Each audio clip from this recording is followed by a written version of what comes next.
Hey guys, welcome back.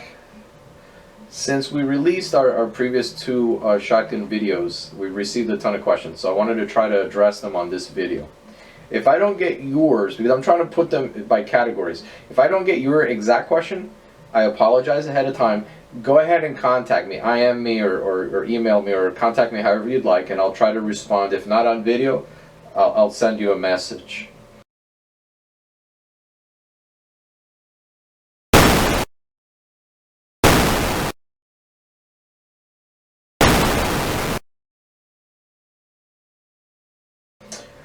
One of the questions we get very often is pump versus semi. The pump action shotgun, if you have a well-developed pump reflex, meaning that you've put in the time and you've trained yourself into the habit of pumping the action immediately after the shot so that you always have one ready to go, it's not an issue. But it's a training issue. A semi-auto, for somebody that's less trained or a beginner or somebody that doesn't train very often, will minimize the possibility of short stroking the shotgun. A con that semi-autos have is that they can jam. So can a pump, but generally cycling the action takes care of that. On a semi-auto, yes, you can mitigate that. That's a training issue. It's not a big deal. It is very manageable. Another con to the semi-autos are that they tend to be a little bit, some of them tend to be a little bit finicky with ammunition. Again, you minimize that by using a good ammunition selection. So that's workable. Generally, a pump action shotgun and a semi-auto shotgun in the hands of a trained person of a well-trained person will perform very similarly. So it's largely a matter of preference and training. 12 gauge versus 20 gauge is another question that I get a lot, and I got to tell you right off the bat, 20 gauge in the typical home defense distances will serve you fine. I would not feel underarmed using a 20 gauge. Of course, keep in mind I'm loading it with buckshot. Right? I prefer double-aught buck, and that's what I would typically be using. Now, my own personal shotgun is a 12 gauge, but 20 gauge has the advantage of being lower recoiling. So for a smaller statured person or a beginner or somebody less trained that maybe is a little bit recoil shy, this could be a huge benefit. It gives you the opportunity to have a shotgun that you will use versus one that you're scared of, if that's the case. I wouldn't feel badly about using a 20 gauge. And in years past, I issued the $20 challenge to people that were a little bit skeptical of the 20 gauge. Would you allow me to shoot you in the face with 20 gauge for 20 bucks? I mean, nobody's taking me up on that, so I think that speaks for itself. The shotgun is kind of like the ballast long knife of guns.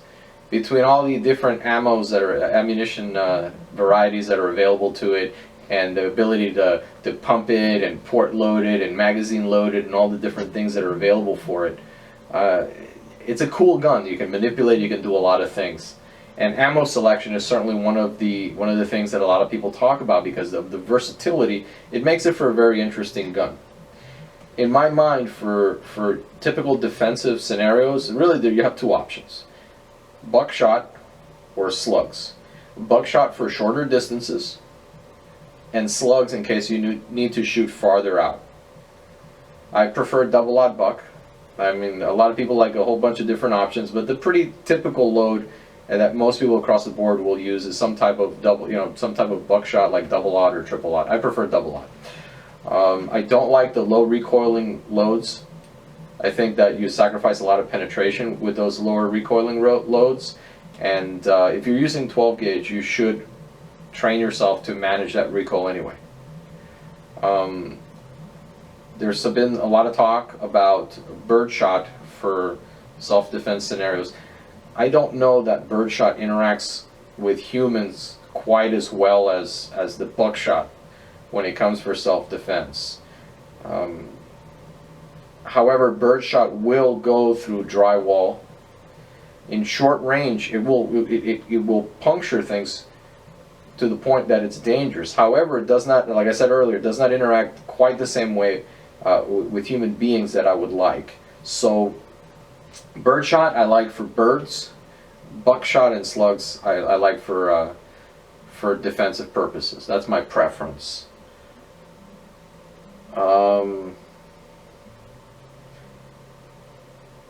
Why the shotgun versus handgun or a carbine? Again, we started the train of thought with the shotgun videos, that it is a commonly recommended firearm that a lot of people will buy based on that recommendation. My first choice for me, for my personal situation, for home defense would be a handgun. At home I have a pistol, a Glock 17 with a flashlight attached to it that I would use for the home defense scenario. The layout of my house and the fact that I have several people living with me, namely my wife, my son, and my mother-in-law, would require me to move about in the home during a home defense scenario. So being able to use my free hand is very, very, very important to me. So the handgun gives me that versatility. Now, because we're talking about shotguns, understand that like the Benelli M series gives you a stock that also has a pistol grip that will allow you a greater degree of control and will allow you to use your empty hand to do other manipulations. Here's where a semi-auto shotgun comes in very handy. If I needed to handle something and shoot one-handed, I could do that, and I wouldn't need to worry about cycling the action. So that's a possibility. Again, it's something that needs to be trained so that you understand how to do that. But it gives you a little bit of versatility, and that's a pretty good consideration. Depending on where you're living, a carbine may in fact be a better option. What I will say is, we mentioned slugs for shooting out at longer distances.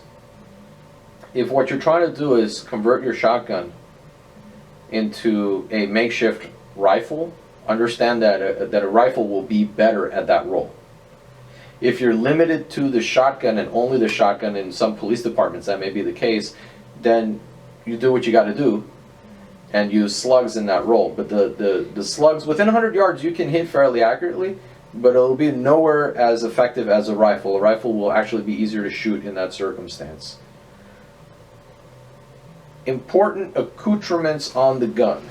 Well, the shotgun, because of all the accoutrements that you can put on the shotgun, like I said, it's the balisong knife of guns. And there's a lot of stuff that's useful, and there's a lot of stuff that's cool, and it's not all the time useful. The things that I like on my shotgun. Well, I think that for home defense purposes, you should have a flashlight on your shotgun. I think you should have a flashlight on any gun that you can put a light on, because it gives you the availability of white light should you need to identify a target. That's very important. In the right circumstances, the light is completely, it's invaluable. You can't, I can't stress that enough. So that would be my first accoutrement. On my personal shotgun, I have actually express sights. They now go under the company name XS. It's a big dot on the front and a shallow V on the back. And again, it's optimized for close range shooting, so the express sights are really good, and that's what I use. I've seen people using red dots and a variety of optics. At short range, the short range shooting that I anticipate with a shotgun, I am not going to worry about that. If I needed to shoot further out, I'd use a rifle for that. That said, I mentioned earlier my primary home defense weapon is a handgun, but in my safe room, I do have my shotgun. So I'll use my pistol to fight my way to my shotgun in my personal scenario, keeping in mind that these things will vary based on your needs and on your circumstances and on your skills. So in a lot of these questions, the right answer is, it depends. So I'm trying to give you a general answer to get you closer to what the real answer is for you, but ultimately that's a decision you have to make based on the totality of your personal circumstances. Shell carriers and other things attached to the shotgun. I don't have a bunch of stuff mounted on my shotgun. I have the sights and I have the light mount. The shell carriers would be cool if you're going to be carrying it, and it's nice to have extra ammo on the shotgun because it is a fairly low capacity weapon. I don't use it because I'm trying to keep my shotgun as light as possible. Again, for me, my shotgun is pretty much a dedicated home defense weapon. If I needed to add stuff to it, I could do that. I have the stuff available to me. I can easily get it if I didn't, so that's not a big deal. Patterning a shotgun, very important. You need to know what the particular load that you're using is going to do for you. So I think this is an important thing. I think that's going to get its own video. We're going to make a future video where we're going to be shooting a variety of different loads. Josh is going to go ahead and do that for us, and he's going to pattern his shotgun. We're going to see the differences between several loads, and we're going to shoot 2 3/4 loads. We're going to shoot 3-inch loads. We're going to shoot a variety of them, and we'll show you what that looks like and what they do, so you get a better visual representation of that. I think for the most part I've addressed most of the questions that were asked. As far as particular brands and stuff, I tend to go with the more tried and true names. For pump action shotguns, generally Mossberg or Remington 870s would be okay. The Mossberg 500s or the 590s are okay. Josh really likes the Benellis, and we tried the Benelli Supernova, and I happen to like it. It's a nice shotgun. I haven't shot it enough to give you a super in-depth review, but in the little bit of handling that I did with it, it handles very well. It's a very well organized shotgun. The ergonomics of it are nice. It's not terribly heavy. It's comfortable. But like I said, there's a ton of options. I tend to stick with the more well-known guns that have a little bit more field experience, just because it shortens the learning curve for me. But that said, if you have an old shotgun that you got from your grandpa that works, and you've tried it and you've tested it and it works for you, and that's all that you have, you're going to have to make it work. So sometimes, if you can't get what you really like, you're going to have to make do with what you have. So that the answer is pretty self-evident if that's what you're stuck with. Guys, I think I've addressed most of it. Like I said earlier, if I missed any of them, please contact me. Let me know what your concern is, and I'll try to deal with it the best that I can.